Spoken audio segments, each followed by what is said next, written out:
आणि आता पाहणार आहोत सविस्तर महामुंबई। राज्यातील उद्धव पक्षाला पुन्हा एकदा शिंदे पक्षाने धक्का दिलाय। नाशिक शहरामधल्या शिवसेना उद्धव बाळासाहेब ठाकरे पक्षातील पदाधिकारी कार्यकर्त्यांनी बाळासाहेबांची शिवसेना पक्षात प्रवेश केला। राऊत आज नाशिक दौऱ्यावरती असतानाच मोठ्या संख्येने कार्यकर्ते बाळासाहेबांची शिवसेना पक्षात प्रवेश करताना दिसले। यामध्ये विभाग प्रमुख, विधानसभा प्रमुख यासह विविध पदांवरील पदाधिकाऱ्यांचा समावेश आहे। संजय राऊतांसह महाविकास आघाडीलाही हा मोठा दणका मानला जातोय। या आधीही डिसेंबर महिन्यात संजय राऊतांचा नाशिक दौरा आटोपल्यानंतर नगरसेवक आणि मुख्यमंत्री एकनाथ शिंदे यांच्या उपस्थितीत मुंबईत बाळासाहेबांची शिवसेना या पक्षात प्रवेश केला होता। डॅमेज कंट्रोलसाठी उद्धव ठाकरे यांची जानेवारी अखेरीला किंवा फेब्रुवारीच्या पहिल्या आठवड्यामध्ये सभा होणार आहे। मात्र त्या आधीच पक्षाला पुन्हा एकदा गळती लागली आहे। तर परभणीमध्ये ठाकरे पक्षाला खिंडार पडलाय। पाथरी, पूर्णा, पालम इथल्या ठाकरे पक्षातील 30 नगरसेवकांनी बाळासाहेबांची शिवसेना पक्षात प्रवेश केला। मुख्यमंत्री एकनाथ शिंदेंच्या उपस्थितीमध्ये हा पक्षप्रवेश पार पडला। अधिवेशनामध्ये देखील आपण पाहिलं की सरकारला कोंडी पकडण्यासाठी काय काय म्हणाले, मोठे मोठे बॉम्ब फोडू, हे फोडू, म्हणजे खुदा पहाड़ निकला भी नहीं चुहा भी नहीं निकला आणि फटाके बॉम्ब सोडा। आता ते काय निघालं आपल्याला माहिती, नव्हती फटाके पण नाही निघाले। शेवटी आम्ही काम करणारे लोक आहोत, मला टीका कोणावर करायची नाही। पण असा आवाजला की जसं काही सरकारने असा मोठा घोर गुन्हा केलाय, परंतु मला म्हणजे जी माहिती घेतली ती व्यवस्थित घेतली असती तर त्यांचं हसन नसतं झालं, तोंड कशी पडले नसते। आज जेव्हा त्यांना सोडून जात आहेत तेव्हा त्यांना ते ऐरेगैरे म्हणतायत, दलाल म्हणतायत। वास्तविक पाहता राष्ट्रवादी आणि काँग्रेसची दलाली करून संजय राऊत यांनी शिवसेना संपवलेली आहे। आमच्या दृष्टीने ही माणसं फार मोठी महत्वाची आहेत, ज्यांनी शिवसेना उभी केली नाशिकमध्ये।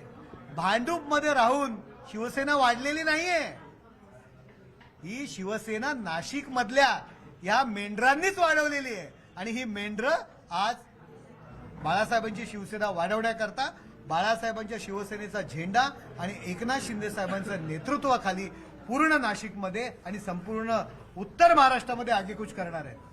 नाशिकमध्ये शिवसेना जशीच्या तशी, बरं का, 2-4 दलाल ठेकेदार इकडे तिकडे गेले असतील, पण प्रत्येक शिवसेनेचा प्रमुख पदाधिकारी आणि जमिनीवरची शिवसेना आणि शिवसैनिक ही जागेवरच आहे। मलाही माहीत नाही नावं, मी कोणते सांगवतं गेले, कोण गेले, मी मलाच माहीत नाही हे नावं, आमच्या लोकांना माहीत नाही ते कोण गेले आहेत। ते पकडायचे, मेंढर पकडायची आणि घेऊन जायची खाटीकखान्यात।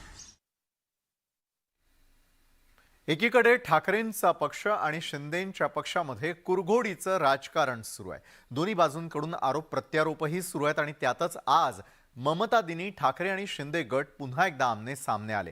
माजी महापौर किशोरी पेडणेकर मीनाताई ठाकरेंना अभिवादन करण्यासाठी शिवाजी पार्कात आल्या होत्या आणि त्याच वेळी शिंदेंच्या पक्षाच्या शीतल म्हात्रे आणि यामिनी जाधवही तिथे उपस्थित झाल्या होत्या। यावेळी म्हात्रे आणि जाधवांनी किशोरी पेडणेकरांना जय महाराष्ट्र केला, मात्र किशोरी पेडणेकरांनी त्यांना काहीच प्रतिसाद दिला नाही।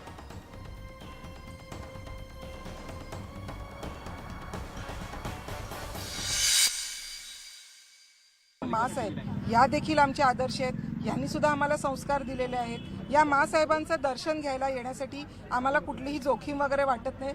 आम्ही बाळासाहेबांच्या लेकी आहोत, आम्ही मासाहेबांच्या लेकी आहोत आणि आम्ही आमच्या मासाहेबांचं दर्शन आज ममता दिनीच्या दिवशी घ्यायला आलेलो आहोत। याच्यामध्ये काही जोखीम असण्याचं काही कारणच नाही आहे। एक व्यक्ती इतक्या मोठ्या पदावर, त्यांना इतकं मोठं महात्म्य प्राप्त झाल्यानंतर तो व्यक्ती एका व्यक्तीचा किंवा एखाद्या समाजाचा किंवा एका पक्षाचा नसतो।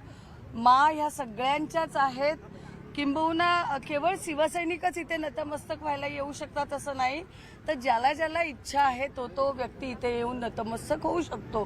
राहिला प्रश्न रिस्कचा, तर मला असं वाटतं शिवसैनिकांनी आत्तापर्यंत स्वतःच रिस्क घेतलेली आहे आणि स्वतः पुढे येऊन सगळ्या रिस्क म्हणा, आंदोलनं म्हणा, सगळ्यात स्वतः पुढे आलेला आहे। तर शिवसैनिकाला रिस्क ही काही मोठी नसते। नाही, प्रश्न मला आधी कळलं तर कोण जय महाराष्ट्र म्हणते, ज्यांनी म्हटलं त्याला असं करून गेलो, ओके। अडवण्याचा प्रश्न येत, आम्ही अडवणार पण नाही। आम्हाला कुठेही महाराष्ट्रात वादंगच नको आहे उद्धवजींना. त्यामुळे जे आले त्यांनी नतमस्तक व्हावं, कारण या एक आगळं वेगळं स्थान आहे या महाराष्ट्रात माणसं, त्याच्यासाठी आले, त्याच्यात काय आहे.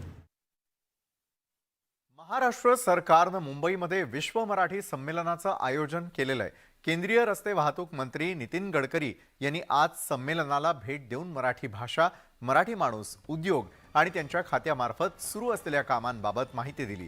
यावेळी विविध विषयांवरती आपली बिनधास्त मतं मांडली आणि नेहमीप्रमाणे त्यांनी प्रशासनातील भ्रष्टाचाराच्या मुद्द्यावर बोट ठेवलं. मालपाणी दिल्याशिवाय अधिकारी फाईलच हलवत नाही असं विधान त्यांनी केलं. यानंतर सभागृहात सर्वांनीच टाळ्या वाजवून गडकरींच्या या वक्तव्याला दाद दिली.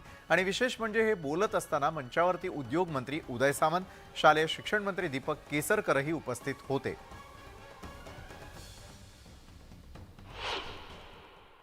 दुर्भाग्य आहे की ज्यांना 1 तारखेला पगार मिळतो त्यांना टाइमचं महत्व नाही आहे.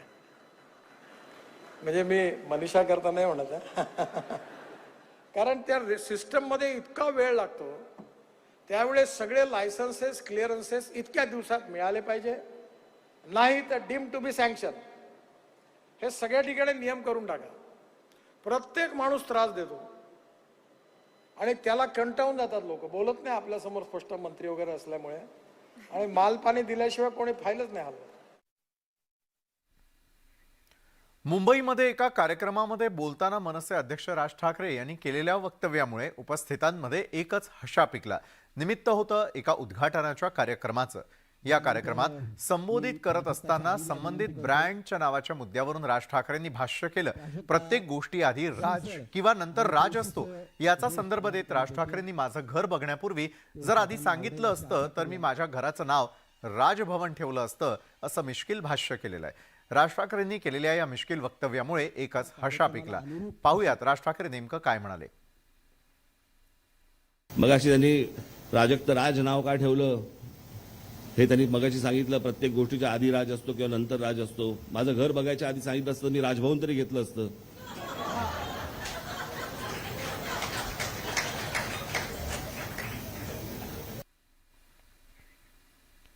उर्फी जावेद प्रकरणावरून भाजप नेत्या चित्रा वाघ आणि राज्य महिला आयोगाच्या अध्यक्षा रुपाली चाकणकर यांच्यामध्ये निर्माण झालेला वाद आता टोकाला पोहोचलाय. राज्य महिला आयोगानं बजावलेल्या नोटिशीला चित्रा वाघ यांनी जोरदार प्रत्युत्तर दिलंय.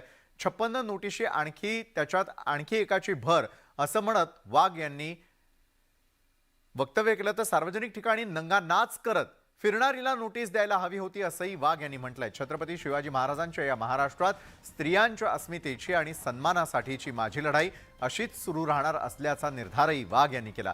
राज्य महिला आयोगाची बदनामी केल्याचा आरोप करत चित्रा वाघ यांना नोटीस बजावण्यात आली आहे.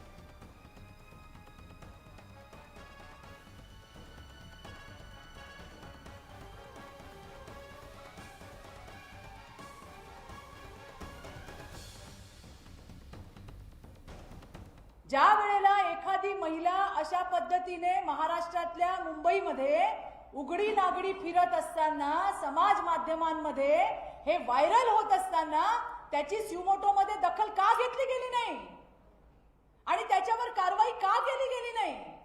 हिअरिंग घेणं आणि केसेस सोडवणं हे तर तुमचं कामच आहे. राज्य महिला आयोग काम करत असताना आपल्याकडे येणाऱ्या व्यक्तीला न्याय दिला गेला पाहिजे ही भूमिका आम्ही सातत्याने मांडत आहोत. या आयोगाची फार मोठी गरिमा आहे. 30 वर्ष काम करणारा हे आयोग आहे. तुम्ही एक पत्रकार परिचय घेऊन दिवाणी न्यायालयाचा अधिकार आयोगाला आहे. एका न्यायालयाच्या वरती तुम्ही शिंतोड उडवण्याचं किंवा अपमान करण्याचं काम एका पत्रकार परिषदेमध्ये करता. त्याच्यामुळे या नोटीसच्या माध्यमातून आपल्याला समजेल 2 दिवसामध्ये ते कोणती कागदपत्र सादर करतील. त्यांचं कोणतंही उत्तर आलं नाही तर पुढे आयोग त्यावरती कारवाई करेल.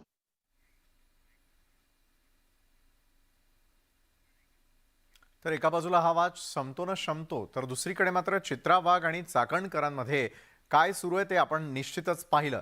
मात्र बॉयकॉट बॉलिवूडनं चांगलाच धसका घेतलेला दिसतोय. अखेर या विरोधात सुनील शेट्टीनं आवाज उठवला. गुरुवारी यूपीच्या मुख्यमंत्र्यांनी मुंबईमध्ये बॉलिवूड कलाकारांसोबत एक बैठकही घेतली आणि त्यावेळी सुनील शेट्टीनं दस्तूर खुद्द योगी आदित्यनाथांकडे हा ट्रेंड थांबवण्यासाठी मदत करण्याची विनंती केलेली आहे. पाहूयात आमचा हा Maha Mumbai report.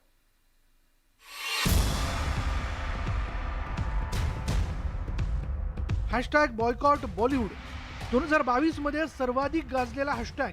This is Rakesh Dhawan, Mission Control initiating command for launch. Go!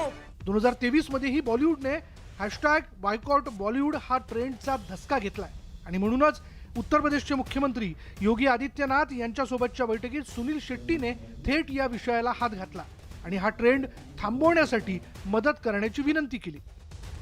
मेरा यही कहना था, ये जो हैशटैग बॉयकॉट बॉलीवुड का जो ट्रेंड कर रहा है उसका बदलना बहुत ज़रूरी है. वो अगर बदल जाए तो बहुत कुछ बदलेगा, क्योंकि वो हमें इम्पैक्ट कर रहा है. यस, कंटेंट भी हमें सुधारना बहुत ज़रूरी है, लेकिन वो हो जाएगा, क्योंकि बिजनेस का सक्सेस या फेलियर होता ही रहता है. सब्जेक्ट्स गलत जाएंगे, लेकिन अगर ये ट्रेंड हट जाए और ये जो स्टिग्मा है वो अगर हट जाए तो बहुत बड़ी बात है. सुशांत सिंग राजपूतच्या आत्महत्येनंतर बॉलिवूड विरोधी वातावरण निर्माण झालं. त्यामध्ये नेपोटिझमचा वाद गाजला आणि हॅशटॅग बॉलिवूड ट्रेंड वाढला. त्याचा पहिला फटका बसला तो आलिया भट्टच्या सडक सिनेमाला. या सिनेमाचा ट्रेलर हा यूट्यूबवर सर्वाधिक डिसलाईक व्हिडिओ ठरला होता.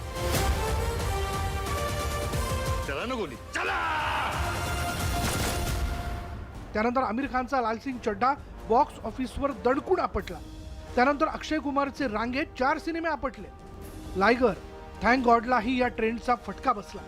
2022 मध्ये बॉलिवूडचे कोट्यवधी रुपये बुडाले आणि फ्लॉपची रांग लागली. पूरी दुनिया से कहो कॉपीदार.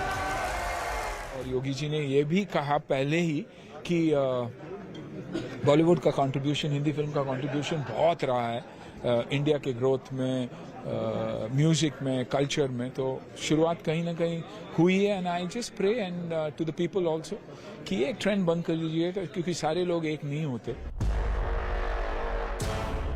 नव्या वर्षात नवीन सुरुवात करण्याआधीच पठाण सिनेमाचा वाद सुरू झाला आणि पुन्हा एकदा हॅशटॅग बॉयकॉट बॉलिवूडची दास्ती बॉलिवूडला वाटायला लागली. कोविडमधून सावरू बघणाऱ्या बॉलिवूडला हॅशटॅग बॉलिवूडचा तोडगा अजूनही सापडलेला नाही आणि म्हणूनच आता थेट राजकारण्यांना विनंती करण्याची वेळ आली आहे. उत्तर प्रदेशमध्ये नवं बॉलिवूड उभं करण्याचं स्वप्न बघणारे योगी आता हॅशटॅग बॉयकॉट बॉलिवूड थांबवण्यासाठी काही करणार का हे बघावं लागेल. तोपर्यंत बॉलिवूड वाद आणि बॉयकॉटचा खेळ सुरूच राहणार. Bureau report, news 18 Lokmat. Break नंतर आपण पाहताय महामुंबई. जगभरामधील व्हॉट्सॲप युजर्ससाठी एक आनंदाची बातमी आहे, कारण आता इंटरनेट शिवाय देखील व्हॉट्सॲप वापरता येणार आहे. हे ऐकायला थोडं मजेशीर वाटत असलं तरी देखील हे खरं आहे आणि आतापर्यंत तुम्हाला व्हॉट्सॲप वापरण्यासाठी इंटरनेटची गरज होती. मात्र आता तुमच्या फोनमध्ये किंवा परिसरात इंटरनेट नसलं तरी देखील तुम्ही व्हॉट्सॲप वापरू शकणार आहात. नवीन वर्षाच्या निमित्तानं व्हॉट्सॲपनं जगातील युजर्ससाठी हे गिफ्ट दिलेलं आहे. व्हॉट्सॲपनं एक भन्नाट फीचर आणलेलं आहे. युजर्ससाठी प्रॉक्सी सपोर्ट सुरू करत असल्याची माहिती व्हॉट्सॲपनं दिली आहे आणि या प्रॉक्सी नेटवर्कमुळे युजर्सनं इंटरनेट नसतानाही व्हॉट्सॲप चॅटिंग करता येणं शक्य होणार आहे.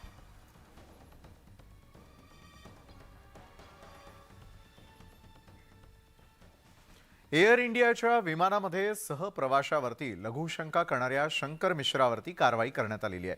तो ज्या कंपनीत कामाला होता त्या कंपनीनं शंकर मिश्राला कामावरून काढून टाकलंय. शंकर मिश्रा हा वेल्स फार्गो कंपनीमध्ये व्हाईस प्रेसिडेंट पदावरती कार्यरत होता आणि त्यानं विमानात सहप्रवाशावरती लघुशंका केलेली होती. लघुशंका करणारा शंकर असल्याचं माहिती पडल्यानंतर वेल्स फार्गो कंपनीनं त्याच्यावर ही कारवाई केली आहे. मात्र शंकर मिश्रा याच्या वडिलांनी मुलावरील सगळे आरोप फेटाळून लावलेत. माझा मुलगा आहे, मी तिला खूप ओळखतो कसा आहे. लेडी 72 वर्षीय आहे, आई बरोबर आहे, आई सारखी आहे. असा होऊ शकत नाही. इकडे काहीतरी काही प्रॉब्लेम आहे, काही ब्लॅकमेलिंगचे आहे, इमेज खराब करायचे आहे. ब्रेक नंतर आपल्या सगळ्यांचं पुन्हा एकदा स्वागत. नवी मुंबईमध्ये कबूतर खाण्यांच्या आसपास भिरभिरणारी कबुतरं अपघात आणि आजारांना कारणीभूत ठरत असल्यानं कबूतरखाने बंद करण्याची मागणी तिथले नागरिक करतायत. अनेक ठिकाणी रस्त्याच्या मध्यभागी कबूतरखाने असल्यामुळे भिरभिरणाऱ्या कबुतरांचा वाहतुकीला त्रास होत असल्याच्या तक्रारी वाढू लागल्यात. मात्र नागरिकांच्या तक्रारींकडे पालिकेचं मात्र दुर्लक्ष होताना दिसतंय. नवी मुंबईमध्ये कबूतरखाने हे मोठ्या प्रमाणामध्ये निर्माण होतात. ते आहेत पक्षी, मात्र या कबुतरांचा नाहक त्रास जो रहदारीमध्ये जो लोक माणसं जे प्रवास करतात त्यांना सहन करावं लागतंय. आपण आता नवी मुंबईतील पाम बीच या रोडवर आहोत. आपण बघितलं माझ्या पाठीमागे मोठ्या प्रमाणामध्ये ते कबूतरखाना हा निर्माण झालेला आहे आणि इथून जे प्रवासी प्रवास करतात त्यांना नाहक त्रास सहन करावा लागतोय. काही वेळेला अपघात होण्याची शक्यता इथे निर्माण होते. मात्र या कबूतरखान्यांना काही जी लोक आहेत ही आश्रय देण्याचा प्रयत्न करतात. अंधश्रद्धेपोटी त्यांना खाऊ घालतात जेणेकरून आपल्या व्यवसायामध्ये भरभराटी होईल अशा प्रकारची अंधश्रद्धा काहींमध्ये रुजू झालेली आहे आणि त्यामुळेच हे कबूतरखाने आता निर्माण होत आहेत. आपल्यासोबत एक तक्रारदार आहेत ज्यांनी याविषयी पालिकेकडे तक्रार केलेली आहे. नक्की त्यांची तक्रार काय होते, त्यांना काय सांगायचंय, तुम्ही कोणाकडे तक्रार केलीत, कधी केलीत आणि त्यावर तुम्हाला काय रिप्लाय आलाय? मी परवा दिवशी माननीय आयुक्त साहेबांकडे तक्रार केलेली आहे. ती तक्रारीचं स्वरूप असं आहे की हे व्यावसायिक कबूतरखाने काही ठिकाणी चालू झालेले आहेत. या कबूतरखान्यांमुळे रहदारी अडथळा निर्माण होऊन अपघातही होतात. अदरवाईज या कबुतरांच्या विष्ठेमुळे लहान मुलांना संसर्गजन्य आजाराचा संभाव्य धोका आहे. त्यामुळे असे व्यावसायिक कबूतरखाने किंवा जे रस्त्यावर कबूतरखाने केलेले आहेत हे बंद करावे अशी मी माननीय आयुक्तांना विनंती केलेली आहे. त्यामुळे पालिकेने यावर वेळीच लक्ष द्यावं आणि हे कबूतरखाने किंवा असे जे कोणी खाऊ घालतात त्यांच्यावर बंधनं आणावी इतकीच अपेक्षा. प्रमोद पाटील, न्यूज 18 लोकमत, नवी मुंबई. तर या होत्या आज संपूर्ण दिवसभरामध्ये मुंबई आणि उपनगरात घडलेल्या आतापर्यंतच्या अतिशय महत्त्वाच्या घडामोडी. तर आजच्या महामुंबईमध्ये वेळ झाली आहे तुम्हा सगळ्यांचा निरोप घेण्याची. ताज्या घडामोडींसाठी पाहायला विसरू नका न्यूज 18 लोकमत.